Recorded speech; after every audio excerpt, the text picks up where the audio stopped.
Hello, hello, bienvenue dans les fondamentaux. La semaine dernière, on a vu un volume élémentaire en valeur, les cubes. Et aujourd'hui, on va voir le deuxième volume élémentaire, les sphères. Et les cylindres aussi, qui nous permettront de nous exercer avant de passer aux sphères. Parce que les sphères, je vous préviens tout de suite, c'est vraiment compliqué. C'est probablement un des exercices les plus difficiles de la série des fondamentaux. Moi-même j'ai du mal, j'ai l'impression de pas vraiment le maîtriser et j'en ai refait un paquet de sphères avant d'arriver à vous filmer une vidéo correcte. Bon, je suis assez content du résultat, mais vraiment ne vous inquiétez pas si vous n'y arrivez pas du premier coup. En fait, c'est sûr et certain que vous n'allez pas y arriver du premier coup. Vous allez commencer à y arriver après plusieurs dizaines de sphères. Donc ne vous découragez pas, vous n'êtes pas obligé d'y arriver dès maintenant, hein. C'est un exercice que vous pouvez faire de temps en temps. J'ai essayé quand même de vous simplifier au maximum la méthode, de vous trouver la méthode la plus simple.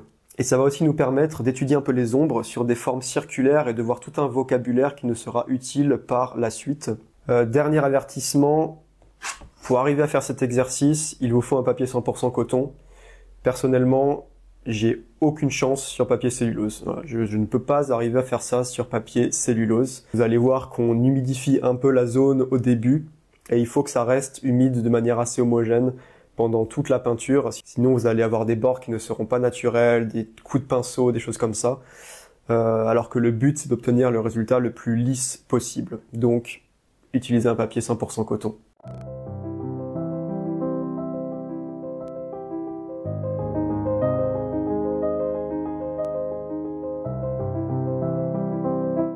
Comme je vous le disais en introduction, peindre une sphère, c'est un exercice vraiment difficile. Donc je vous propose un premier exercice plus simple qui va beaucoup vous aider ensuite.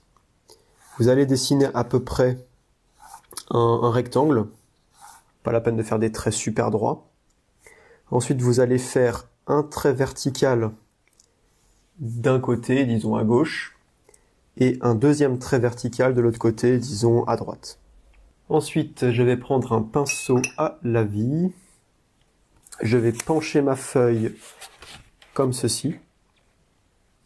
Et je vais humidifier toute la forme à l'eau claire. N'apportez pas trop d'eau, faut pas que ça bouge sur le papier. Il faut juste que le papier soit humide mais pas mouillé. Dans le sens où l'eau ne doit pas bouger.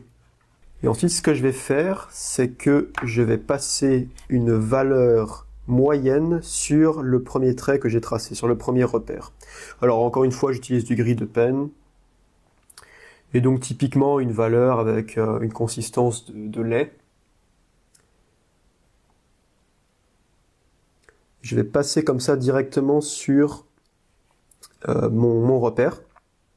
Et ensuite, je vais aller vers le haut en dégradant vers le foncé. Donc je vais rajouter plus de pigments.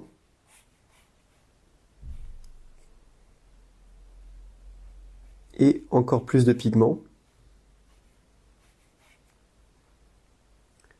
Je vais me repasser un petit coup hop, sur cette dernière bande. Vous voyez qu'on a un dégradé du coup du clair qu'on a commencé à poser vers le foncé en haut. Et pour la partie inférieure, on va dégrader vers le clair en partant d'une consistance assez liquide, proche du thé en fait directement. On va repasser comme ça sur la transition. Et on va dégrader vers le blanc. Et on va s'arrêter au niveau du deuxième repère vertical qu'on a tracé. Voilà pour le premier exercice. Le but c'est d'avoir une transition qui n'est ni trop dure, ni trop douce à ce niveau-là. Alors je vais le refaire un peu plus rapidement sans vous le commenter en détail, pour vous montrer ce que ça rend quand on fait vraiment l'exercice en étant concentré.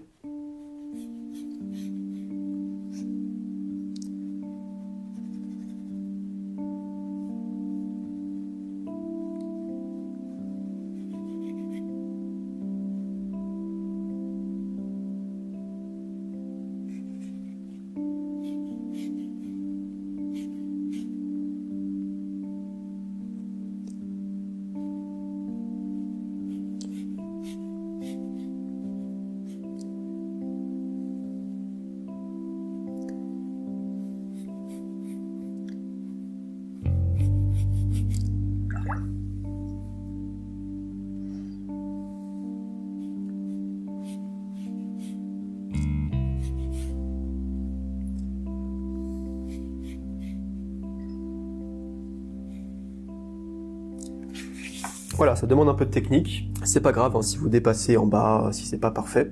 Voilà, c'est à peu près sec. Vous voyez qu'on a clairement une zone à l'ombre et une zone à la lumière, deux zones clairement identifiables, mais la transition n'est pas aussi marquée que quand on peignait des cubes, par exemple. Vous remarquerez que, en fait, ici, on a peint... On a peint... On a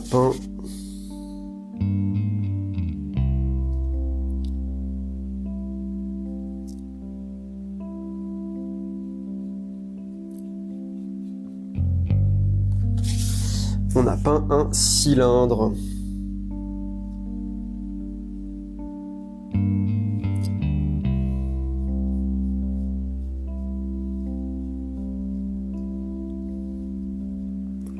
Un cylindre avec une source de lumière qui vient comme ça taper cette face.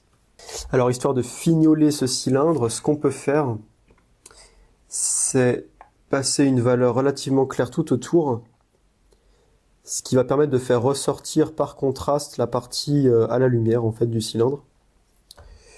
Ça sera beaucoup mieux.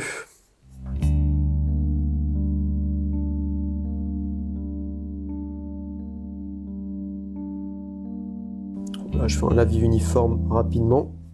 Et ce qu'on peut faire pour vraiment terminer, parachever ce cylindre, c'est avec une valeur très foncée, là une consistance quasiment sortie du tube. Rajouter une petite ombre à la base ici, au niveau de ce qui est en contact avec le sol. Et donc on a un cylindre, et vraiment toute la difficulté c'est d'arriver à faire ce double dégradé vers le foncé et vers le clair. Donc entraînez-vous vraiment à faire ce rectangle double dégradé, après vous pouvez compléter et faire un cylindre si vous le souhaitez, mais c'est pas essentiel. Alors un peu de vocabulaire qui va nous être utile. On a ici la zone illuminée. On a ici dans l'ombre ce qu'on appelle l'ombre propre. La transition entre l'ombre et la lumière, une transition douce, hein, dans le cas d'une forme circulaire, on appelle ça le terminateur. L'ombre sur le sol, on appelle ça l'ombre portée. Et l'ombre que j'ai rajoutée à la fin, là à la base, là où le cylindre touche le sol, on appelle ça l'ombre d'occlusion. C'est là où il n'y a pas de lumière qui passe en fait. Voilà pour ce premier exercice. Je vous conseille vraiment d'en faire plusieurs, voire même beaucoup. Parce que si vous n'arrivez pas à faire cet exercice, vous ne pourrez pas faire la sphère. Deuxième exercice indépendant. On va laisser tomber ce papier coton et passer sur du papier à dessin. Parce que pour arriver à peindre une sphère, il va falloir arriver à dessiner un cercle déjà. Et c'est pas forcément évident de dessiner à la main un cercle qui ressemble plus ou moins à un cercle. Donc entraînez-vous hein, sur une feuille basique de brouillon à faire des cercles. Alors, une chose très importante, ne faites pas un cercle en bougeant votre poignet. Quand vous écrivez quelque chose, vous ne bougez que vos doigts et votre poignet. Mais vous devez absolument arrêter de faire ça quand vous dessinez, parce que vous voyez qu'on n'a aucune précision, j'ai un trait tremblant qui n'est pas du tout naturel et ça donne un résultat plutôt patate que sphère. Donc, ce qu'il faut faire, c'est rigidifier ses doigts et son poignet, ça bouge pas. Ce qu'on fait, c'est qu'on fait bouger tout son bras. Vous allez avoir des cercles bien meilleurs. Alors essayez d'arriver au même endroit que vous repartez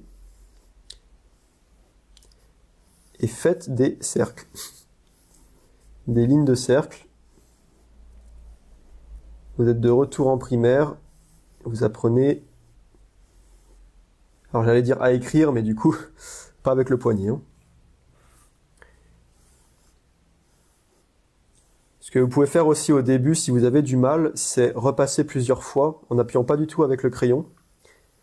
La forme que vous allez finir par obtenir en moyenne va être assez circulaire. Voilà, c'est si vous avez du mal au début. C'est le meilleur moyen de faire un beau cercle en fait.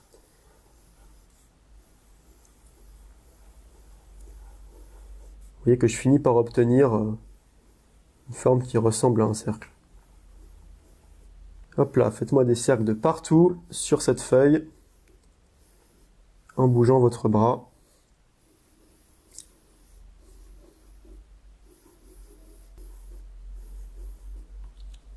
Et donc c'est notre deuxième exercice. Une fois qu'on est à peu près à l'aise pour faire des cercles et pour faire cet exercice de double dégradé, nous allons pouvoir nous attaquer aux sphères. Donc, on commence par faire un cercle. Et l'ombre, elle va partir d'ici à peu près. On va faire un arc de cercle qui remonte comme ça. Et on va la faire remonter ensuite jusqu'à ici à peu près. Bon, bien sûr, la forme de l'ombre dépend de la source de lumière, sa position, etc. Et ensuite, on va tracer un léger arc de cercle, comme ceci. Cet arc de cercle, ça indique la position de notre terminateur, exactement comme ce qu'on avait ici. C'est là qu'on aura notre transition. Maintenant, la difficulté sur une sphère, c'est que la transition est courbée et que tous nos dégradés devront être courbés. Pour finir, on va très délicatement isoler une ellipse ici, qui va être en fait ce qu'on appelle la réflexion spéculaire, qui est vraiment l'endroit où tape la lumière directement, et ça va être une zone plus claire. Blanche en fait, on va la laisser blanche. Une fois qu'on est là, on va utiliser la même technique donc que pour le cylindre. Cette fois, on va pencher la feuille comme ça, à l'envers, puisque on veut que les valeurs foncées soient en haut quand on incline la feuille. Je vais humidifier la forme. Alors soyez assez précis là quand vous humidifiez, parce que vos pigments vont diffuser là où vous posez l'eau. Donc si vous ne posez pas de l'eau dans le cercle, si votre eau va en dehors du cercle, vos pigments iront aussi en dehors du cercle et vous aurez une sphère qui ne sera pas très sphérique. Ne peignez pas totalement à l'intérieur de votre réflexion spéculaire pour que ça reste bien blanc. Et encore une fois, il faut que ça soit humide mais pas mouillé. Il ne faut pas que l'eau se déplace. Donc on commence, on fait comme pour le cylindre. Je vais prendre une valeur intermédiaire, une valeur moyenne avec une consistance de lait, toujours en gris de pen. Et je vais passer sur mon terminateur. Voilà, ça diffuse un tout petit peu, encore une fois, parce que c'est pas très humide. Et ensuite, je vais rajouter donc du pigment, augmenter la consistance quand on va vers le haut, donc du coup le bas de la sphère, puisque la feuille est à l'envers. Vous voyez que c'est difficile, parce qu'il faut vraiment suivre le côté circulaire du cercle qu'on a tracé au début. Ensuite ici, je vais rincer mon pinceau, complètement l'éponger, là il est à peu près sec, et je vais passer là dans l'ombre. Je vous expliquerai après pourquoi je fais ça. Et ensuite, comme pour le cylindre, je vais reprendre un tout petit peu de pigment, et cette fois dégrader de ce côté. Alors on va passer jusque derrière là. Attention à ne pas peindre à l'intérieur de la réflexion spéculaire qu'on a laissée.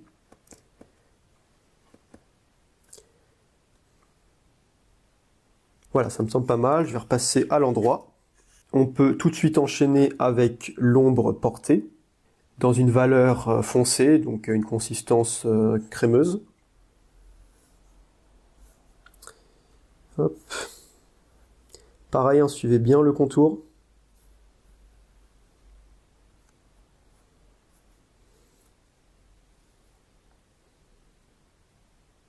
Alors si vous faites une patate, c'est pas grave. Là vraiment l'essentiel c'est d'arriver à avoir cette impression de volume à peu près sphérique.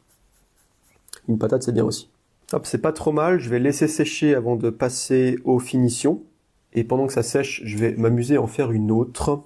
Du coup pareil, sans explication, comme ça je me concentre et j'essaye de le faire mieux.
Voilà, c'est pas mal. Ma transition est un peu meilleure que ici. Ça demande vraiment beaucoup de concentration, c'est un exercice vraiment difficile, hein, je le répète. Déjà, si vous arrivez à avoir une impression de volume à peu près sphérique, c'est bien. Déjà, si vous êtes capable de faire le cylindre, c'est bien, vraiment. Ensuite, plus votre sphère paraît lisse, mieux c'est.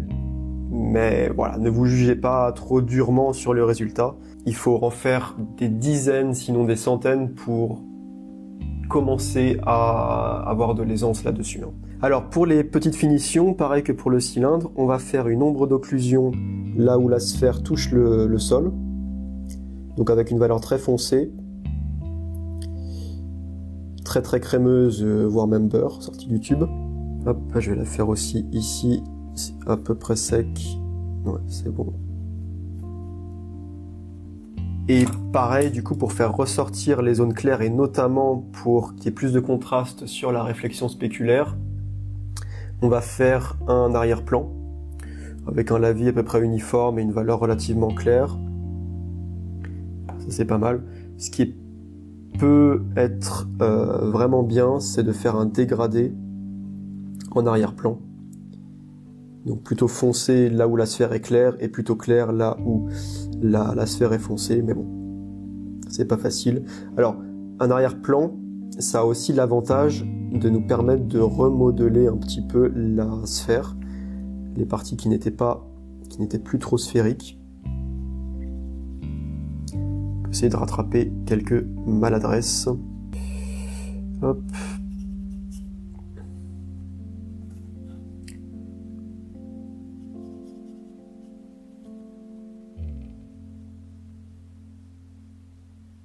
Vous voyez que c'est vraiment double peine, hein, parce que d'une part, il a fallu qu'on trace au crayon un cercle, et d'autre part, il faut qu'on peigne à l'intérieur de ce cercle, et même maintenant à l'extérieur, donc c'est triple peine en fait.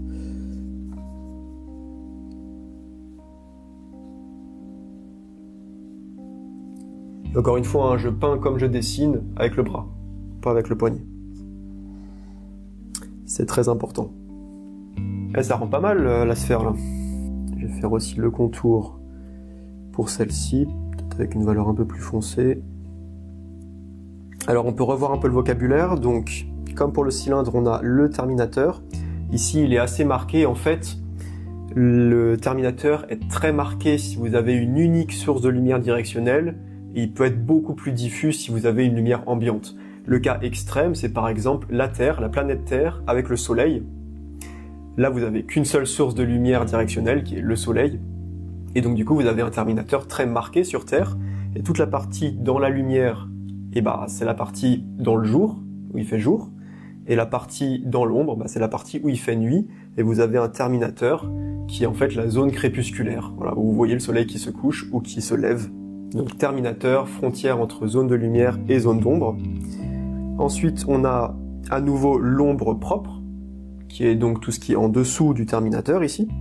On a la zone illuminée, ce qui est au-dessus du terminateur, donc tout ça c'est comme pour le cylindre. On a aussi l'ombre portée, on a aussi l'ombre d'occlusion, mais on a deux choses supplémentaires sur la sphère ici. On a premièrement la réflexion spéculaire, donc ce petit éclat blanc, où la lumière vient vraiment taper directement. Alors la forme et la netteté, la définition de cette réflexion spéculaire dépend de la texture de la sphère. Si vous avez une sphère polie, vous aurez une réflexion spéculaire très marquée, alors que si vous avez une sphère en bois, vous n'aurez quasiment pas de réflexion spéculaire, ça sera une tache très très très diffuse. Donc pour le rendu des textures, c'est un concept très intéressant, mais bon, on verra ça plus tard. Et vous avez vu aussi que j'ai fait en sorte d'avoir une zone un tout petit peu plus claire, ici proche du sol. Vous allez me dire, mais c'est n'importe quoi, pourquoi est-ce que dans l'ombre, proche du sol, on a une zone un peu plus claire? Eh bien, c'est ce qu'on appelle la lumière réfléchie, puisque la source de lumière vient taper le sol à ce niveau-là, et la lumière rebondit sur le sol et illumine indirectement une partie de la sphère qui est pourtant dans l'ombre par rapport à la source de lumière. Donc c'est la lumière réfléchie.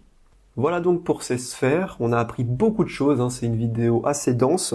On a appris à rendre ces volumes circulaires, à tracer des cercles et à peindre des sphères, Et on a commencé à voir tout ce vocabulaire des ombres et des lumières. Zone à la lumière, zone à l'ombre, terminateur, ombre portée, ombre d'occlusion, lumière réfléchie. Il y a pas mal de subtilités, on va pas rentrer dans tous ces détails. Mais vous voyez donc que les valeurs permettent de gérer toutes ces lumières et toutes ces ombres et de donner du volume aux objets. D'autre part, c'est en soi un super exercice, très exigeant, très difficile, mais un super exercice pour s'entraîner à maîtriser l'aquarelle. Faire un dégradé comme ça dans un cercle, ça n'a rien d'évident. Si jamais vous n'y arrivez pas bien, vous aurez une sphère un peu texturée, mais normalement vous arriverez quand même à avoir un certain rendu de volume, c'est ça le plus important. Et ensuite, plus vous progresserez, plus vous gagnerez en aisance, plus vos sphères seront très lisses. Moi, personnellement, j'ai encore vraiment du mal à faire une sphère parfaitement lisse. Vous voyez que là, c'est pas si mal, mais ça pourrait être mieux. Merci d'avoir suivi cette vidéo et à la prochaine!